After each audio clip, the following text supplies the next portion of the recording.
Nation ഫെസ്റ്റിൽ ഇന്ന് നമ്മോടൊപ്പം അതിഥിയായിട്ടുള്ളത് മുൻ BDJS നേതാവും അതുപോലെ തന്നെ അഭിഭാഷകനുമായ അഡ്വക്കേറ്റ് KM സന്തോഷ് കുമാറാണ്. നമസ്കാരം സർ.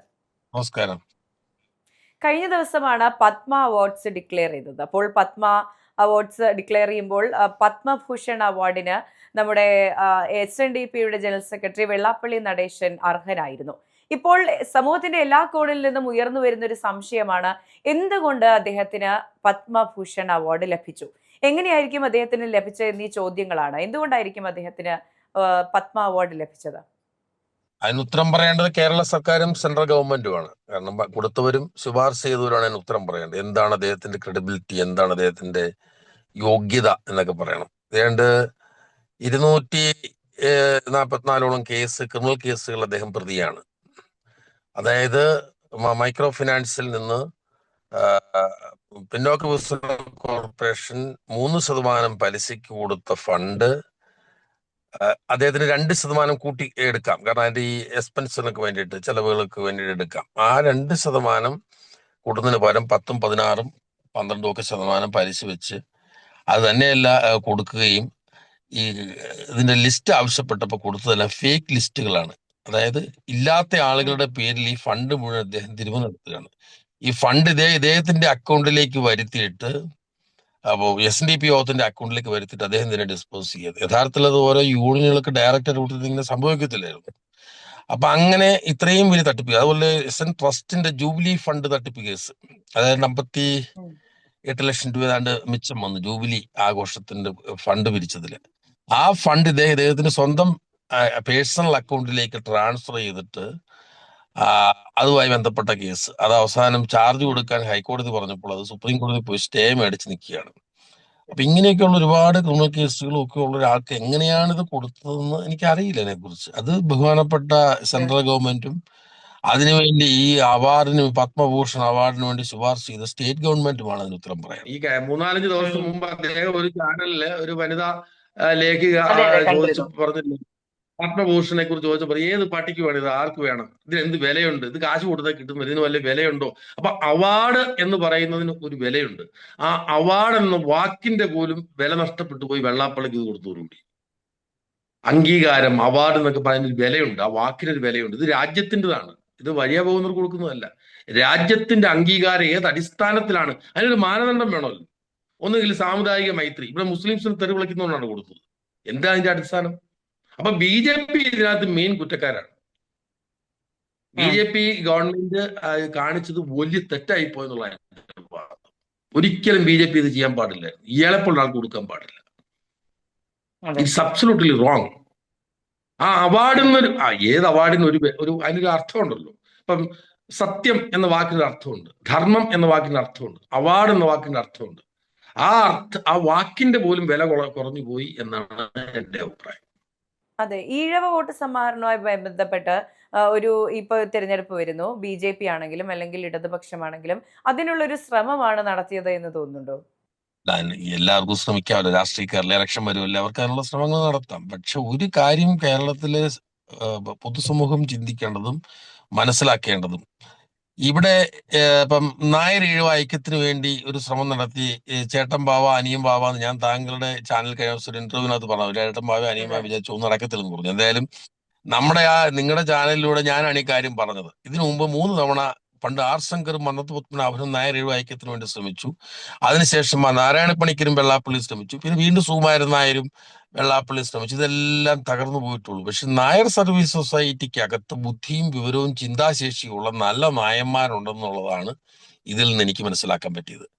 മറിച്ച് SNDP യോഗത്തിന്റെ കൗൺസിലിലോ SNDP യോഗത്തിന്റെ ഡയറക്ടർ ബോർഡിലോ വെളിവും വിവരവും ഉള്ള ഒറ്റയൊരുത്തരില്ല. കാരണം വെള്ളാപ്പള്ളിയുടെ പറയുന്നതിനകത്ത് ഏറാൻ മൂളികളല്ലാതെ അന്തസ്സുള്ള തറവാട്ടി പിറന്ന് കുടുംബത്ത് കൊള്ളാവുന്ന ഒരുത്തിനും അതിനകത്ത് ഇല്ലെന്നുള്ളതിന്റെ വ്യത്യാസമാണ് ഇവിടെ കാണുന്നത്. വെള്ളാപ്പള്ളി എന്ത് പറയുന്നു അത് ശരിയാണെന്ന് പറഞ്ഞ് ശരി ശരി ശരി എന്ന് പറയുന്ന കുറെ ആളുകൾ, അതാണ് അതിന്റെ വ്യത്യാസം.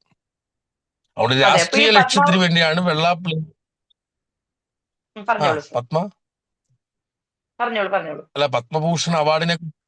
പത്മഭൂഷൺ അവാർഡ് അതിന് എന്താണ് യോഗ്യത, എന്ത് യോഗ്യതയിലാണ് കൊടുത്തതെന്ന് അറിയില്ല നമുക്ക്. ഇന്നിപ്പോ ഞാൻ ഇന്ന് പല ചാനലുകളിൽ ശ്രദ്ധിച്ചു, എല്ലാവരും എല്ലാ ആളുകളും ഇതിനെ വിമർശിക്കുകയാണ്. കാരണം ഇത്രയും വിമർശിക്കപ്പെട്ട ഒരു നേതാവ്, ഇപ്പൊ എനിക്കിപ്പോ ഇപ്പോഴത്തെ വേറൊരു ഇഷ്യൂ, കേരളത്തിൽ ഒരു വലിയ ഇഷ്യൂ ആണ് ഈ ദേവസ്വം ബോർഡിന്റെ കൊള്ള. ശരിയല്ലേ? ഏറ്റവും കൂടുതൽ ചർച്ച ചെയ്യപ്പെടുന്ന സ്വർണ്ണ കൊള്ള, ഇതെല്ലാം ചർച്ച ചെയ്യാണ്. വെള്ളാപ്പള്ളി ഗണേശൻ കണക്ക് പറഞ്ഞ് ദേവസ്വം ബോർഡിൽ നിന്ന് ഇദ്ദേഹത്തിന്റെ പഴയകാലം ഇപ്പോഴും പുള്ളി തിരിച്ചെന്ന് കൂടിയിട്ടുണ്ട്. MP ശ്രീകുമാറിനെ ആദ്യം ദേവസ്വം ബോർഡ് മെമ്പറാക്കി, ആദ്യം വില പേശി മേടിച്ചത്. അതിനുശേഷം സുഭാഷ് വാസുവിനെയാക്കി, അനിൽ തറന്നത്ത്, ഇങ്ങനെ പല ആളുകളെ ഇദ്ദേഹം ഈ ദേവസ്വം ബോർഡിന്റെ മെമ്പർമാരാക്കിയിട്ടുണ്ട്. ഇവരുടെ കാലഘട്ടത്തിൽ നടന്ന നിയമനങ്ങളെ കുറിച്ചും മറ്റു വിഷയങ്ങളെ കുറിച്ചും അന്വേഷണം നടത്തിയാൽ ഏറ്റവും വലിയ കൊള്ള നടന്നത്, ആ കൊള്ളയുടെ പങ്ക് പറ്റിയത് വെള്ളാപ്പള്ളി നടേശനാണെന്ന് തിരിച്ചറിയാൻ പറ്റും. ഇത് റിയൽ ഫാക്റ്റ് ആണ് ഞാൻ പറയുന്നത്. കാരണം ഇപ്പോഴത്തെ ഏറ്റവും വലിയ വിഷയമാണ് ശബരിമല അയ്യപ്പനെ കൊള്ളയടിച്ചത്.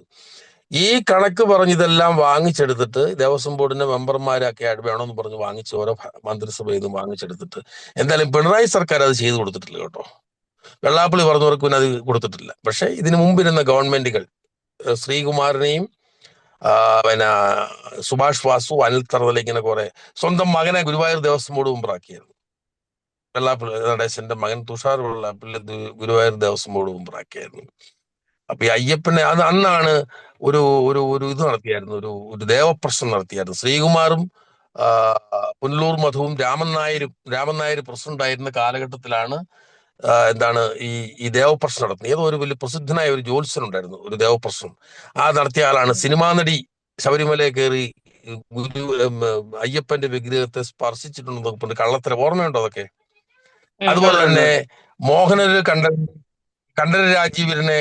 കണ്ഠര രാജീവരനെ കള്ളക്കേസ് കൊടുക്കുന്ന ഇവന്മാരാണ്. അപ്പൊ ആ കള്ളക്കേസ് കുടുക്കിയതിന് ശേഷം വെള്ളാപ്പള്ളി ബാർഗെയിൻ ചെയ്ത് MP ശ്രീകുമാറിനെ ബോർഡ് മെമ്പറാക്കി. അറിയാലോ അത്. അതായത് ഇവരെല്ലാം കൂട്ടുകച്ചവടക്കാരാണ്. അന്ന് നടന്ന ദേവസ്വം ബോർഡ് നിയമനങ്ങളിലും അതുപോലെ തന്നെ ഇതെല്ലാം നടത്തിയിരുന്ന വെള്ളാപ്പള്ളി നടേശനാണ്. അന്ന് ഇവര് തമ്മിലുള്ള ഈ കച്ചവടത്തിന്റെ കണക്ക് തെറ്റിയപ്പോഴാണ് ഇവര് തെറ്റിപ്പിരിയുന്നത്. മനസ്സിലായോ? ഇതിനെ കുറിച്ചുകൂടെ ഈ സ്പെഷ്യൽ ഇൻവെസ്റ്റിഗേഷൻ ടീം ഒരു അന്വേഷണം ഒരു വിനീതമായ ഒരു ശുപാർശ. അതെ. അപ്പോൾ ഇപ്പൊ കുറച്ച് മണിക്കൂറുകൾക്ക് മുൻപ് വന്ന വാർത്ത എന്ന് പറയുന്നത് NSS SNDPയുമായിട്ടുള്ള കൂട്ടുവെട്ടി എന്നാണ്. ഒരുമിച്ചുള്ള പോക്ക് ശരിയാകില്ല എന്നുള്ളൊരു നയത്തിലേക്ക് എത്തി. അത് എന്തുകൊണ്ടായിരിക്കും?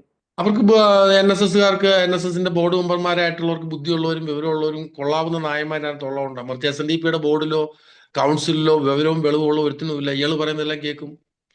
ഇയാളുടെ വെഡ്ഡിത്തരങ്ങൾ മുഴുവൻ ഇപ്പൊ ഞാൻ ചോദിക്കട്ടെ, അഡ്വക്കേറ്റ് CK വിദ്യാസാഗർ SNDP യോഗത്തിന്റെ പ്രസിഡന്റ് ആയിരുന്നു. ഇദ്ദേഹത്തിനോടൊപ്പം വിദ്യാസാഗറിന് എന്ത് കുഴപ്പം കൊണ്ട് ഇത്രയും നല്ലൊരു പ്രാസംഗികൻ, ഇത്രയും നല്ല ഭംഗിയായിട്ട് ഇംഗ്ലീഷ് അറിയാവുന്ന, ഇത്രയും നന്നായിട്ട് കേസ് നടത്തുന്ന 51 വർഷം അദ്ദേഹം വക്കീലായിട്ട്, ഇത്രയും മിടുക്കനായ ഒരാൾ, എന്തിനാ അദ്ദേഹത്തെ തട്ടിയത് എന്തിനാണ്? അതായത് ഇദ്ദേഹത്തിന്റെ തോളിന് മുകളിൽ 1/2 ഇഞ്ച് 1/2 സെന്റിമീറ്റർ പൊക്കം നമുക്ക് ആർക്കെങ്കിലും ഉണ്ടെന്ന് തോന്നിയാൽ ആ ഈഴവനെ വെള്ളാപ്പള്ളി നടേശൻ കൊന്നുകളയും. അതിനായിരിക്കും പത്മഭൂഷൺ കൊടുത്തത്. കാരണം ഈഴവ സമുദായത്തെ വന്ധ്യംകരിച്ചതിനായിരിക്കും. അതായത് ഈഴവ സമുദായത്തിന്റെ അന്തകനായതുകൊണ്ടായിരിക്കാം പത്മഭൂഷൺ എന്നാണ് എനിക്ക് മനസ്സിലാക്കാൻ കഴിയുന്നത്. അല്ലാതെ എന്താണ്? ഞാൻ ചോദിക്കട്ടെ, ഇദ്ദേഹം വന്നതിന് ശേഷം ഈഴവർ ആരെങ്കിലും രക്ഷപ്പെട്ട ഒരാളുടെ പേര് പറയാമോ? ഒരാളും രക്ഷപ്പെടാൻ അദ്ദേഹം സമ്മതിക്കത്തില്ല. അദ്ദേഹത്തിന്റെ തോളിനേക്കാൾ 1/2 സെന്റിമീറ്റർ പൊക്കമുള്ള ഒരാൾ വന്ന് അടുത്ത് നിന്നാൽ അവനെ അയാൾ കൊന്നുകളയും. ഇതാണ് കാര്യം. ഒരാളോടെങ്കിലും കമ്മിറ്റ്മെന്റോ സ്നേഹമോ ഇഷ്ടമോ യഥാർത്ഥ വാത്സല്യമോ കാരുണ്യമോ വെള്ളാപ്പള്ളി നടേശന് ഇല്ല. അതുകൊണ്ടായിരിക്കാം പത്മഭൂഷൺ കൊടുത്തത് ഗവൺമെന്റ് കേട്ടോ. സമുദായത്തിനെ വന്ധ്യംകരിച്ചതിന് കൊടുത്ത സർട്ടിഫിക്കറ്റ് ആയിരിക്കാം അത് എന്നാ എനിക്ക് തോന്നുന്നു.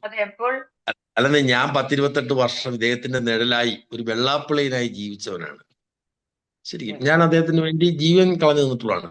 ഇപ്പൊ ശാശ്വതീകാനന്ദ സ്വാമി ഇദ്ദേഹം കൊന്നെന്നൊക്കെ പറഞ്ഞ് വലിയ ഇഷ്യൂസ് ഉണ്ടായിരുന്നു. ഞാൻ ഏഷ്യാനെറ്റിൽ കൂടെ നടത്തിയൊരു ചർച്ചയിലാണ് ഞാൻ പറഞ്ഞത്, ശാശ്വതീകാനന്ദ സ്വാമിയെ കൊന്നിട്ട് ശിവഗിരി മഠത്തിന്റെ അധിപതിയാകാൻ വെള്ളാപ്പള്ളി നടേശന് ഉദ്ദേശമില്ല.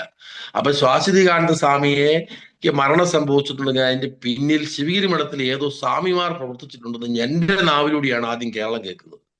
അപ്പൊ അന്നാണ് ഏഷ്യാനെറ്റ് വാർത്ത കൊടുത്തത്, ശാശ്വതീകാനന്ദ സ്വാമിയുടെ മരണം ശിവഗിരി മഠത്തെ കുറിച്ച് അന്വേഷിക്കുന്ന SNDP യോഗം. ഞാനൊന്ന് ഒഫീഷ്യൽ സ്പോക്സ്മാനാണ്. അതിനുശേഷം ഇന്ന് വരെ പിന്നെ സ്വാസികാനന്ദ സ്വാമിയുടെ കാര്യത്തെക്കുറിച്ച് ചർച്ച ചെയ്തിട്ടില്ല, ആ വിഷയം വന്നിട്ടില്ല. അങ്ങനെ എല്ലാ കാര്യത്തിലും ഇദ്ദേഹത്തോടൊപ്പം നിന്ന ഒരു പേഴ്സണാലിറ്റിയാണ് ഈ പാവപ്പെട്ട ഞാന്.